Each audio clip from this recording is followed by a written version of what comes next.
Have you seen any starter homes for sale lately? Neither have I. Hello, and welcome to the Who Killed the Starter Home podcast. My name is Marina Rubina. I'm an architect and developer in New Jersey, working to bring starter homes back from the brink of extinction. On this podcast, we usually focus on housing policy, but we're taking some time to host special conversations with the candidates running for New Jersey's 12th congressional district. While our listeners outside of New Jersey may not care about this specific election, they may be fascinated to hear that we have 13, and that's down from 17, courageous people putting themselves in the spotlight, offering their vision and ideas for the future of their country. Recently, we have seen politicians attacking science. But what if a scientist decides to fight back? In this episode, I spoke with a researcher who is stepping out of the lab and into the race for Congress. Sam Wang sees Washington not just as a political battlefield, but as a system with broken rules that need to be fixed with data and logic. He has spent his career studying the brain and the science of political representation. Now he's ready to apply those findings in real life. Our conversation dives into the vital mechanics of our democracy, how maps are drawn, and how systems can be rigged. Sam argues that our current crisis is an opportunity to ensure our government processes are protected and actually work for us. The silver lining could be that it is now easy to see the cause and effect of what happens when complex systems break down, how actions far, far away have great and almost immediate impact on people's everyday lives. Sam thinks that new leaders will emerge from this crisis, and possibly our diverse district is ready to elect a scientist again. Please note that the views expressed by the candidate are his own and do not necessarily reflect the opinion of this podcast. Given the nature of these long-form interviews, we cannot independently fact-check every claim made during this conversation. We encourage listeners to research the candidates and issues further as we approach the primary. We would like to hear what you think about this conversation, or if you have any ideas for how to bring the starter homes back from the brink of extinction, send us a note at starterhomepodcast@gmail.com. Sam, so wonderful to have you on the podcast. Thank you so much for taking the time. I really appreciate it. And I just wanted to say that the whole point of inviting people to this podcast is that we have an incredible campaign with 17 people running. At this point, I'm not sure if anybody dropped out. But when you have a forum with 17 people, everybody gets, 2 minutes overall to say something and does not allow a lot of time for in-depth conversation. So the hope is to have a little bit more of an in-depth conversation and for you to share what you really deeply care about, which I suspect there's a lot. So maybe start by telling our little listeners a little bit about yourself and how did you decide to run for Congress? Well, thank you, Marina, for having me on. It is a pleasure to be with you. We're usually together in real life, but here we are going through a camera and through this Riverside app. So this is a novel experience to be with you remotely. My name is Sam Wang, and I am a scientist running to save our democracy and defend the science and the freedoms and the system that we have come to love and expect. Here in New Jersey, the 12th district is a Democratic district, and so the way to go to Congress to defend those freedoms and precious things is to run in the Democratic primary. So I'm running the Democratic primary, and as you said, it's a crowded field. There's 13 candidates, and that's partly because of my reform efforts. But anyway, what we have is a free-for-all where anybody can win, and there's 13 of us, and we are all heading towards the June 2nd primary. So any way we can reach voters here in this diverse district, and honestly, any way we can reach people nationally is, to me, a win. Wonderful. Well, and you touched on this exact question I have. Tell us a little bit about the reform efforts that led us to the people probably wonder like what reform efforts? We used to have something called The a county line. line, county lines. So, and how was that impacting the way people made election choices here in New Jersey? I know that you probably want to have this as a continuous thing, but I'm going to see if I can find a copy of the county line. I'm unprepared for this, and I'm going to go off camera. This is very exciting for your listeners and viewers. I'm sure I'm going to mess this up. Let's see if I can find it. Oh my gosh, I cannot. It is so embarrassing. I'm going to draw it for you. Okay, so here I'm going to draw the county line. It's like this. So usually when you have an election, it's going to be, you have like president, and then you have like, Harris, right? It's usually like that. You just have like, a set of choices. It's kind of like a column. Yeah, it's kind of like, this is like the normal way of having an election, right? Okay, like you just have a ballot and you go like, okay, I'm going to go, like that, and then make my choice. Everyone understands this kind of election. But the county line is this weird vestige of New Jersey politics where what they did was like this, and where it's president, Senate, House, county. So it's like this, right? Except now candidates are listed here and here and here and here, and then other people are listed in random locations.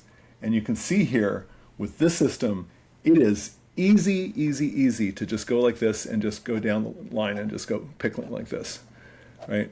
And so when you have a system like that, that system puts all the power in the hands of the person who designs the ballot. And this county line system confers an average of 38 points advantage to whoever designs, whoever's on that line. So I was part of a lawsuit that did away with that county line. It ended up leading to an election in which it was relatively free, and people made their choice, and they ended up sending Andy Kim to the Senate. So that's just one example of, it's actually an interesting example because it is an example of using my neuroscience in which I understand how the brain looks at information, and democracy, in which I have this deeply held belief that we should all have a say in who we elect. And because of that belief has motivated my work both here in New Jersey and also nationwide. I work on gerrymandering, I work on empowering voters, I work on voting rights. And this is a case where here in the state where you and I live, we have the possibility of now having much more say in who we elect than ever before. And so I was, delighted to be part of that. And it's led, I would say, more or less directly to a race that has 13 candidates. Well, exactly. So it started out by 17. Now we're down to 13. But still, when one shows up on June 2nd to vote, there are going to be all these people arranged in some unpredictable fashion. And now the question is, so how did that change how people make decisions, and how do they choose their leaders?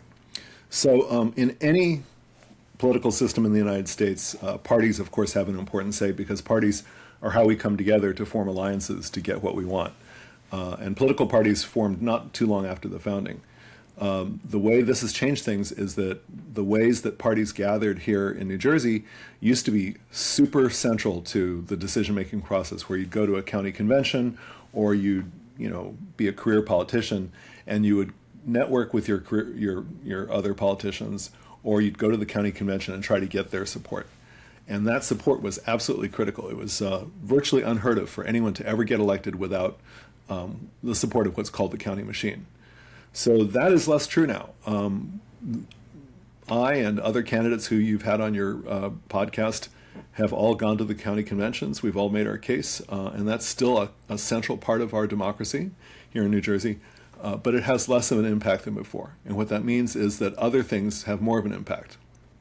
And those other things can include campaigning, they can include advertising, they can include going door to door, and frankly, it also includes money. And so candidates, nature abhors a vacuum, and so money buys all the other things that help us get to voters. And these days, a congressional district is close to 800,000 people, And it is really hard to meet 800,000 people. I take it from me, I've tried. Uh, and I just don't think I can get to 800,000 by June 2nd. And so, the difficulty is there's 13 of us vying for attention. And in a hugely diverse district like the 12th, we are all trying to get to people. So it's created a system where whoever wins the most votes wins, which is a good thing. But it's created, a really large field. And I think it's a little harder for voters to be able to learn about so many candidates in a short time. Well, I'm fascinated, and hopefully it's okay that we're concentrating on the process itself, because I think this is your specialty and your interest, because this relates to your work. But have you come across any other changes in our electoral system that you see would be good to make to further protect our democracy and to make elections even more representative of what people would actually like to see? Oh, yeah. In my research, before entering the race, I've been doing research on democracy and voting rules, both at Princeton University and also at a nonprofit organization I founded, the Electoral Innovation Lab. And the general mission is to use science and math to figure out the best ways that we can all be represented in a crazy plural society. And so in the United States, there are many different groups that need representation. We've become more and more polarized. And so as the two poles get further and further apart, liberal and conservative, it's been really hard to come together. And so over the last 30 years, this system that's kind of, grown up in sort of a rickety manner, piece by piece over the last 200 years, has come under a lot of strain. And so it is a good time to think about how to build a better system that, both represents our diversity and also can elect consensus candidates. And there are ways to do that. And it turns out that some of them are being tried across the United States. So, we could talk about voting rules, like ranked choice voting. We can talk about ways to fight gerrymandering. We can talk about the Electoral College. You know what? You pick. Where would you like to go? Oh my God.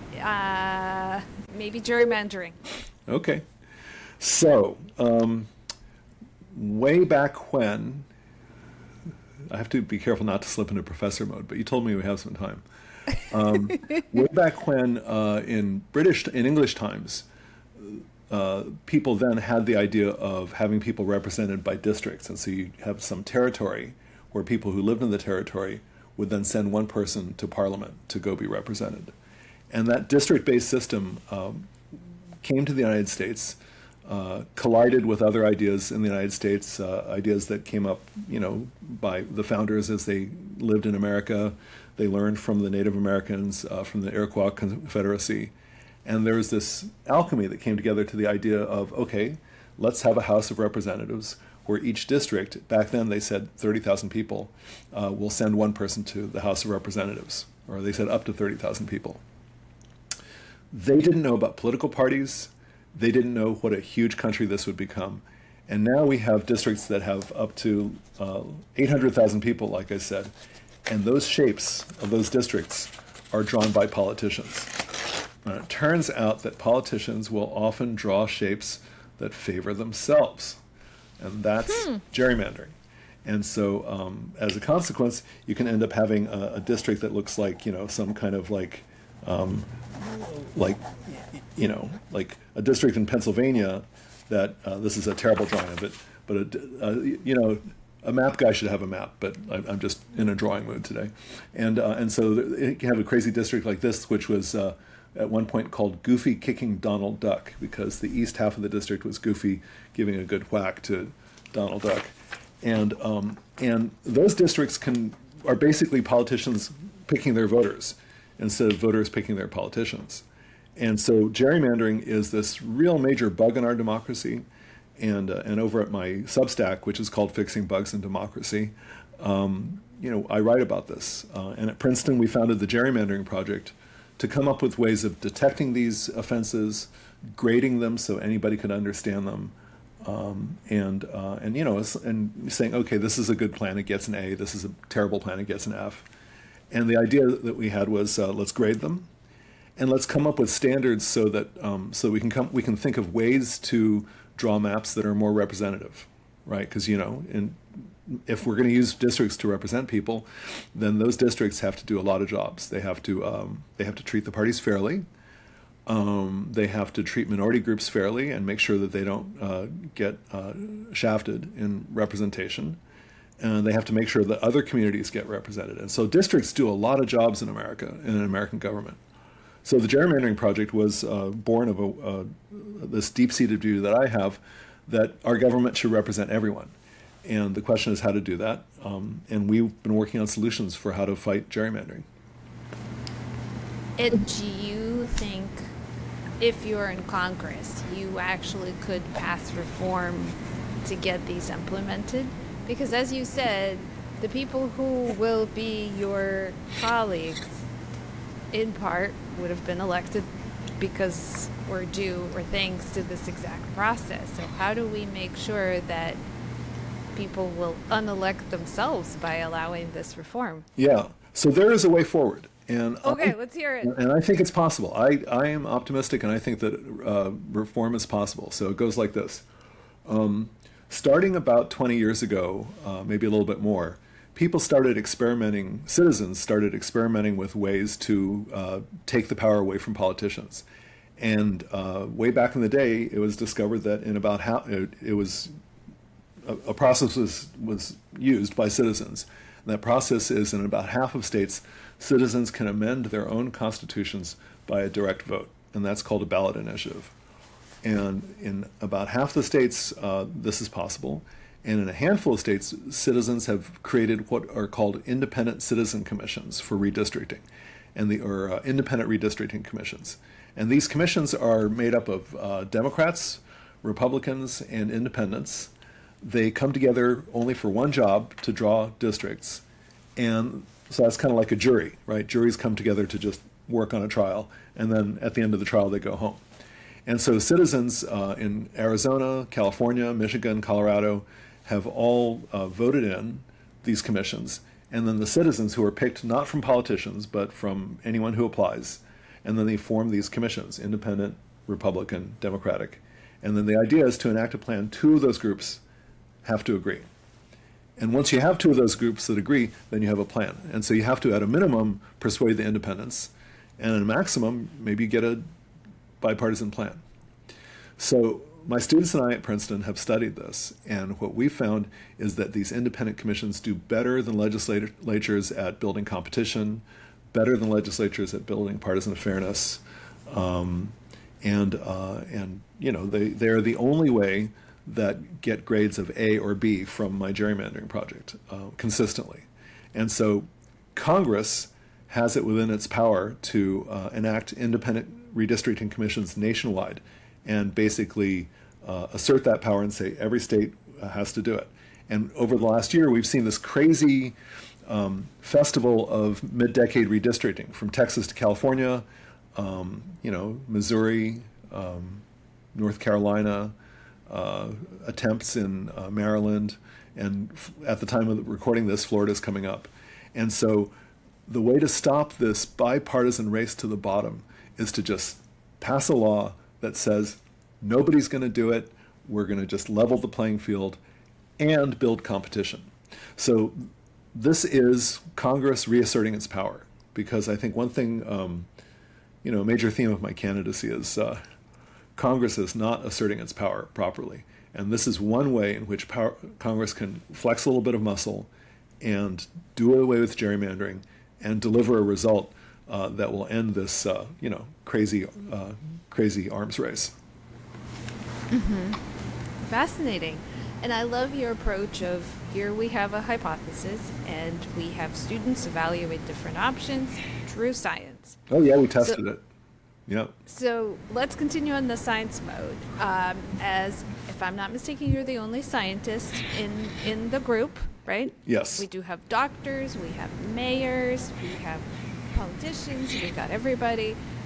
So as the scientist in this race, tell us a little bit about how do you feel we should change the course of where we're going right now, and hopefully um, get back on track with um, science related things. Sure, I'd love to talk about that. So, when I think in modern times when we think about who runs for Congress, often it would be a lawyer. Sometimes it's a business person. Sometimes it's people from other fields. But it is very rarely a scientist. Sometimes it's an educator. I'm also a teacher, and so sometimes educators run for Congress. But scientists don't do it very much. So here's my take on it. Scientists are problem solvers. We are doers. We build things. I mean, I have a lab at Princeton, and we go into the lab and we build things together. It's a team sport where my students and postdocs and we come together and solve problems together. So my take on this is that I'm a working scientist and an educator, and I've applied my talents to several areas. I'm a neuroscientist, and so I study how the brain learns, including relevance for autism, and I've turned that into a company that helps parents with early diagnosis. I've also worked on democracy, the way we've talked about, and I've applied my scientific skills to figuring out how to make democracy work better for everyone. So the reason I'm running is that the last year has just been such a dumpster fire for our democracy. Everything's falling apart. It is just seemingly a disintegration of the system. And I've given my life over to doing these things, but I've noticed that it's going kind of slow. And I think that everyone's got to get off the sidelines, get in there, and do their best. And my part of it is to take my science and take it to Washington and help, hopefully, stop the damage and build a better system where Congress is in charge, and we can save the system and use some science to do it. So, any specific priorities? So, say you have arrived. What do you do day one or in the Well, first year? okay. So the big priority is reasserting Congress as the primary branch of government. Congress has the power to tax, to spend, to pass laws. Congress has the power to declare war or to not declare war. Congress establishes the size of the Supreme Court. So the number one priority is to make sure that we have a Congress that is willing to exercise those powers. So we need a Speaker of the House that's going to help exercise those powers. We need to build from the bottom up. And this is going to have a lot of consequences. This is going to be things like stopping these weird shutdowns of government. It's going to be stopping the invasion of other countries and the bombing of other countries for completely unarticulated reasons where the voters and citizens of the country have no say. And what that means is that we are going to have a system in which Congress asserts itself. And so by withholding funding from ICE, Congress can stop armed paramilitaries from threatening our neighbors. Science is under threat. And at the time of this recording, gas has jumped by $20 per tank, more than it was a month ago. And so all of these things are products of a thoughtless, runaway executive that is just not taking into account the broad wishes of Americans. And so the big goal is for Congress to use its power to take away money where it shouldn't be spent and to put money into where it should be spent, on health, on research, and on protecting the important things in our lives. But as only one member of Congress, how do you bring everybody else on board? Because Yes. somehow you would think that this is obvious, right? Every, But yeah. something's not working. The problem right now is that there are a couple of problems. One problem is that I think, to be honest, I think that both major parties have, in their own way, lost touch. The Republican Party has gone off in lockstep, running after a leader who's willing to take them off the cliff, and they are too scared to do anything. When you have a very polarized society or a very polarized political culture where you have to pick sides, if the two sides are really far apart, then to survive, you got to stick with your side. And so this is a major problem in the Republican Party. I think Democrats also have a problem. They are afraid to use their power. They've gotten captured by interests that take them away from their core values. So I think first off, I think there's a new wave of people coming and running for office who have never run for office before. I've never run for office, and so this new wave of outsiders is going to come in, and we don't have careers in politics to protect. We have very little at stake in terms of protecting our own hides, and so I think that's important. The second thing is, we have to make decisions about who we pick as our leaders, and so even any first-term member of Congress only has one vote, and so first we have to pick a speaker who's going to represent our views, and I think the Democrats are likely to retake the House, and we need to elect a speaker. So that's the second thing. The third thing is that it is true that as a first-term member of Congress, I'm going to have one little teeny tiny little vote. But what I also have is all this knowledge that I bring with me, and I want to put it into the service of people in the party who want to make a difference. And there are senior members of Congress who are absolutely wonderful and have long-term plans for how to make things better. And these can be people like constitutional law scholars like Jamie Raskin. And those people have been around for a while. They understand legislation, and I think that it's like science, politics is a team sport, and I'm hoping to get put in and offer my special talents in the service of what I think needs to happen in the coming years. Mm-hmm. Well, I do hope you succeed, at least in the reforming or nudging Democratic Party. Do we have anything from your work on understanding how the brain works to bring Republicans on board? Well, or we're just going to have to wait? Let me tell you a big principle of how our brains work, which is that we are social animals, and we used to live in villages of a few hundred people. And we would form bonds that way. And sometimes these bonds would build cohesion, like we'd take care of each other's kids. Sometimes those bonds would help us defend against threats. So we are tribal primates, and it's going to be really important to make those personal connections. And this is not just true in Washington.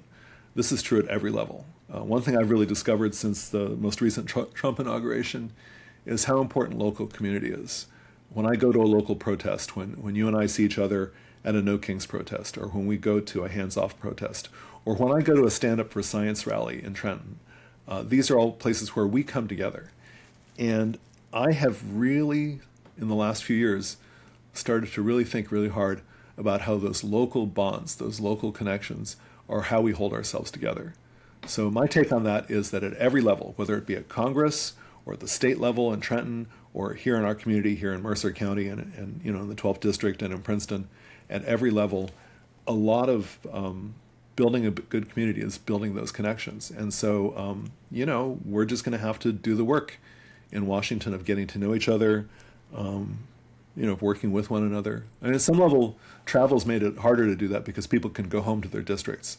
And so I think one huge effort is going to be just getting to know each other, even people we don't disagree with. I have strong views about my values and what's good for the country. But I also think it's going to be important to work with people and to get to know people and to find out how they think. And that's going to be true in D.C., and it's going to be true here in Central Jersey. A lot of talking and listening.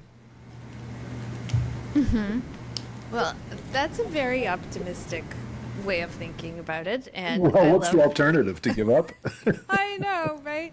Well, I think that's why a lot of people are running for political office who have not done this before, thinking we need to do something, right?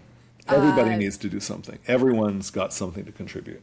You're running for office. You're running locally, and I'm running for our national office. You and I are both doing what we can to make things better.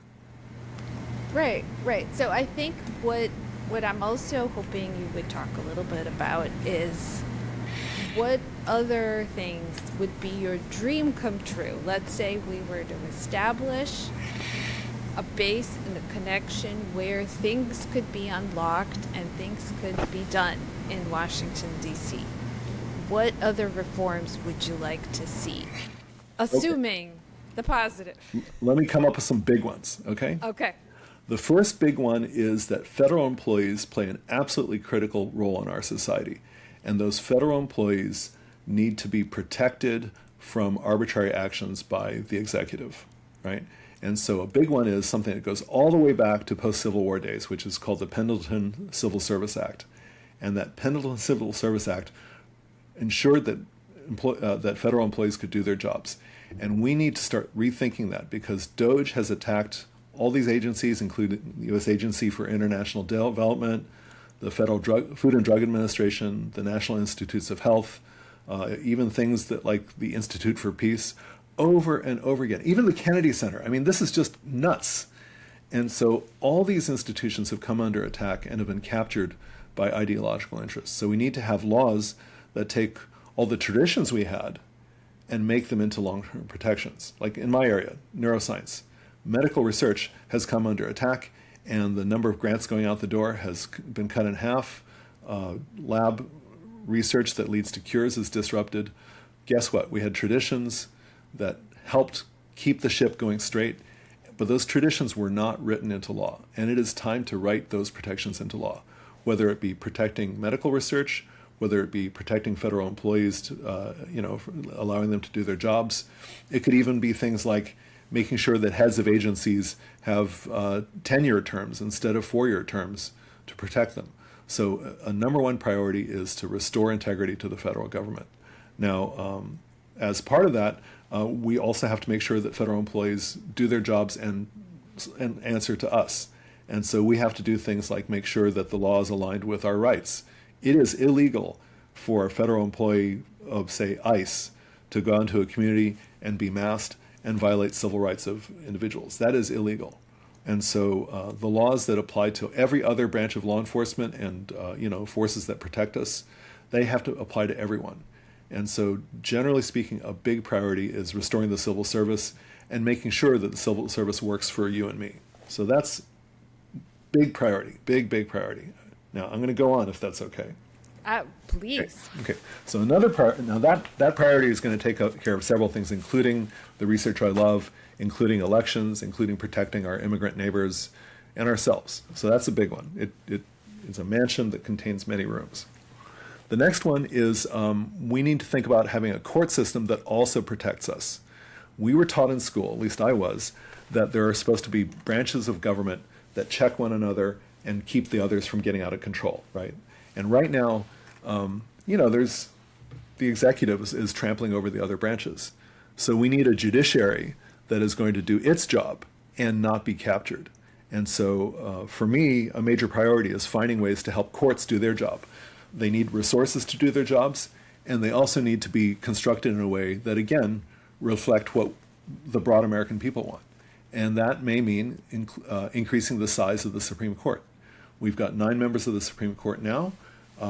There are 13 circuits. It used to be that we had as many Supreme Court justices as circuits.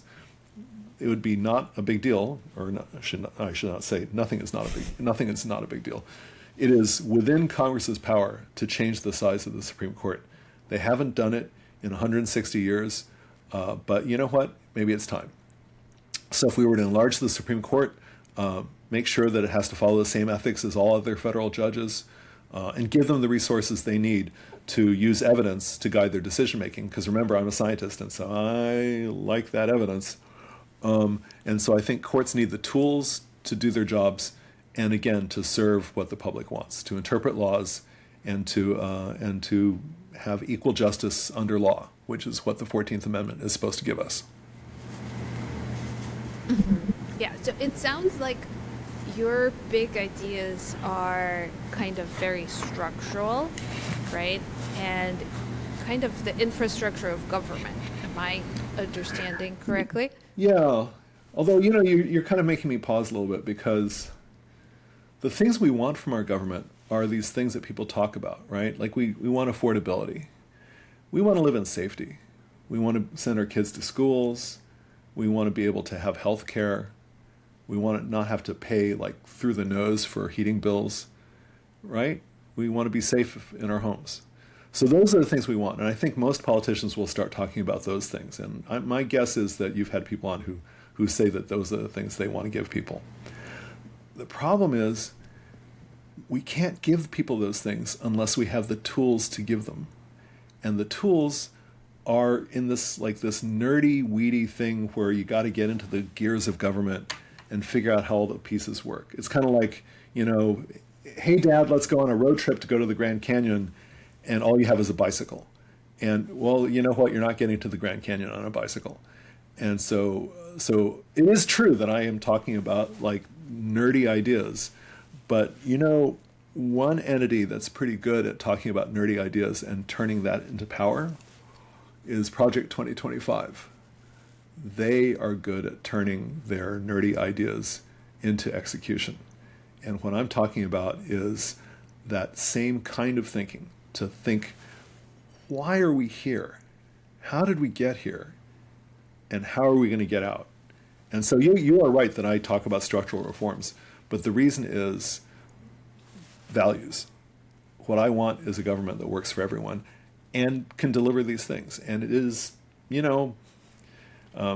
I think in an educated district like the 12th, where there's a lot of professionals, we've got, leading universities, leading scholars, we've got a diverse citizenry with, all over the district, from Trenton to Montgomery to West Windsor and Plainsboro to Plainfield. There are all kinds of different groups. And many of those groups are, there are thoughtful people in all of those groups who, who I think we live in a great district. And I think that giving them this idea that maybe we can do better if we change the game. That's basically, you are correct. That is what I want. Well, I'm wondering, is maybe because this is sort of stepping back and looking at the infrastructure in the bigger picture, there is a better possibility to build consensus, right? Yeah. Or is that... There's a big tough thing that's been happening that's really hurt a lot of people in America, which is modernization has helped in some ways. I mean, look, we're doing this incredible thing where we're having this broadcast at high bandwidth. So that's amazing. But many people feel left behind by modernization, and jobs get lost and industries get disrupted. And so people feel insecure. And one thing that I think that has really driven a lot of the polarization of the last 30 years is this feeling that we aren't protected. AI can take our jobs. Our jobs can be taken from us and sent overseas. Our leaders are captured by billionaires and they don't care about us. So all these ways in which we don't feel empowered by the world we live in. And so, my take on this is that it is time for a reconstruction of our government. So there was an attempt to do it after the Civil War. There was another attempt during the Progressive era. And I think that we're ready for it. I think we need to get to whatever comes after this fairly dreary situation we're in this year. And we need to survive this by stopping the damage and by getting to a better tomorrow and by rebuilding and building new things so that some of these terrible things that we've seen can never happen again. And part of that is going to be helping people who feel left behind and having a government that works for them. I think that an outsider, however things go for me in this race, I think this is a good year for outsiders to run for office. I think it's a great year for outsiders, and my goal is to be part of that. I love that. And you're started to kind of, in this, I don't even know how to phrase this question, but one way to think about it is sort of the infrastructure of government. The danger is that we have had, we live in a blue city, in a blue state, in a blue county, until recently in a blue nation, and people didn't see a lot of actual delivery on what they needed. And I wonder if that's what caused people to elect our current leadership. And now, having seen this and lived through this, is it now the time to kind of rethink, now we know what that looks like, maybe we don't want this? Is that your? I don't even know if this is a question. Yeah, you know what? Uh, you're just awakening all the feelings. Oh, And okay. no, Sorry. no, that's okay. You're awakening all the feels, and I have things to say about this. So, modern life is complicated, and sometimes we need experts who are going to be laboring away behind the scenes, to make sure that we have the right flu vaccine 1 year later, or to make sure that we have an energy grid that's going to make things affordable a year from now. And so there's an important role for expertise. One thing that's kind of good about the current crisis we're in is we have a presidential administration that is intent on ignoring all that complicated cause and effect and just doing thoughtless, pointless things that hurt us. And one thing about doing thoughtless, pointless things is it is easier for everyone to see the consequences. We, the United States military bombs Tehran, kills hundreds of school children, attempts to depose the government with no thought about what's going to come next. The government of Iran closes the Strait of Hormuz, and now we're paying $20 more for a tank of gas. Well, you know what? I think that normal people can connect the dots there, and it's much easier to connect those dots on that than it is for me to start, I don't know what, like telling you some boring old story about the price of solar panels and the rise of electric cars, and gee, there's this nifty electric car that Chevrolet is making, or whatever, some Chinese manufacturer is making. It's boring and technical, and a lot of people are just not paying that close attention. So one thing that's good about a silver lining in the current situation is that it's easier to see cause and effect, and whether it be ICE wearing masks or gas going through the roof, or God forbid if we have a bad pandemic in the future. These are all ways in which we can start seeing how government affects our lives, and modern life makes it hard to see those things. So my dream is for us to maybe pause as a nation, think about how we got here, and think about maybe rebuilding so that we can have a system that reflects what we want out of our society, federal, state, local, whatever it is we want. We need to renew that commitment. Yeah, so in the middle of this crisis, finding what I'm hearing, the silver lining of not letting this crisis go to waste. Yes, don't let a good crisis go to waste. Although, there's this joke that Ronald Reagan used to like to tell about the boy who's like shoveling a big pile of horse manure, and someone's saying, "Why are you doing this? Why are you so happy?" And he says, "With all this horse manure, there must be a pony in here somewhere."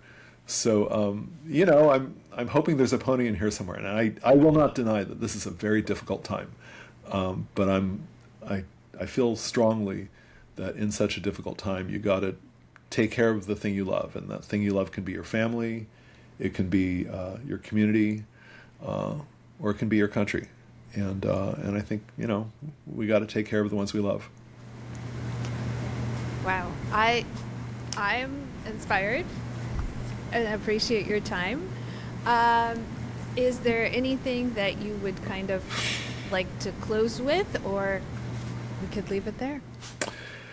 Well, there's just so much. I like to think that my science has been useful for helping make our democracy work better. My research on using AI and working on autism has come all the way from pioneers here at my university, and I've tried to put that to work. I think I'm not going to lie. I do think it's a sell to get people to accept the idea of a scientist serving in Congress. But we've had one in this district before. His name is Rush Holt. I'd like to be the next scientist to come from the district. And I would really, a big part of my candidacy is getting everyone to think about these deep, deep needs in our society, and to think about how we can come together and do better. And I'm hoping that better is better for every single person in the 12th district and nationwide. Thank you. Thank you. And I wish you all the best luck with your campaign. And again, it's such a pleasure for us to be in the same town and go to the same coffee shop and see each other at protests. We wish we didn't have to have protests, but here we are. Oh, I So, think we're going to be having some more protests. and a huge thank you for participating in this incredible process. All right. Well, thank you, Marina, and good luck to you as well. I will see you on the campaign trail. Thank you.